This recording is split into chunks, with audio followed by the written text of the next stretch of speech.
আসসালামু আলাইকুম সম্মানিত ভিউয়ার্স, আজকে আমরা টাঙ্গাইলের মির্জাপুর থেকে চলে এসেছি পদ্মার মাওয়া ঘাটে।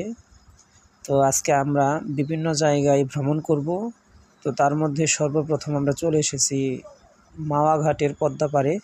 এখানে আমরা দুপুরের খাবারটি সর্ষে ইলিশ বেগুন ভাজি দিয়ে আমরা খাবো ইনশাআল্লাহ।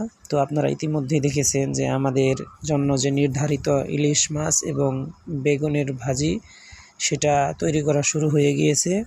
আমরা এখানে এসে অলরেডি 10 জন সদস্য ছিলাম। 10 জন সদস্যর জন্য আমরা 2টি ইলিশ মাছ ক্রয় করেছি।